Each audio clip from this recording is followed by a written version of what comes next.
Hey gamers, I want to talk to you about the benefits and downfalls of digital versus physical copies of games. Now, many people have been fighting off the urge to make the move to digital because we have grown up gaming primarily in a culture of physical games. Having that big collection of games on your shelf and the knowledge that you could sell them at any stage for something that you want to play more, or even for the dedicated collector, it's all about that feeling you get when you run your eye over your mounds of gaming gold. But those days are starting to come to an end. The era of collecting copies of games just to add another one to your shelf to collect dust is now becoming a redundant process. Now, I'm not saying that physical copies of games no longer have their place. I, for one, will always ensure that I have every copy of Halo, Gears of War, and Call of Duty on my shelf because I have been collecting them for years. But in most instances, they will come after the fact. I will continue to go digital from day one and then pick up a copy for my physical collection at a much cheaper price at a later date. Why, you might ask? Why would a true gamer, a dedicated gamer, even consider doing that? Well, there are many reasons for my line of thinking, and hopefully you will see some sense to it and start saving yourself some time and valuable money. Now, first and foremost has to be the convenience. As you can see from the start of this video, it only takes seconds to change from one game to the next to the next. No searching for your games, no worrying about what case the last person that played it put it in. It's all at your fingertips, or voice command as it would be.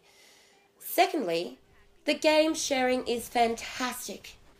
I game share with my bro, and not only does it cut our costs in half as far as our gaming purchases go, but it also means that we only need to share one beta code between us. It's a major draw card.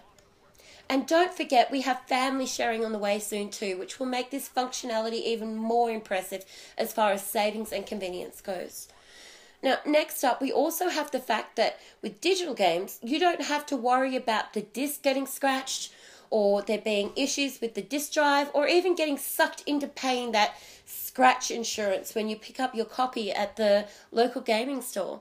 Now, if you happen to be lucky like myself and have an Xbox 360 and the Xbox One, you also have access to some really awesome deals when it comes to buying a game on the 360 and then upgrading to the Xbox One.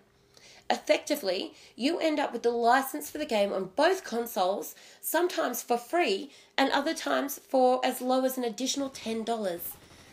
Now, if you have friends on both consoles still, this is a massive saving for you, and you'll be able to just surf between the two consoles and play with any of your friends at any time.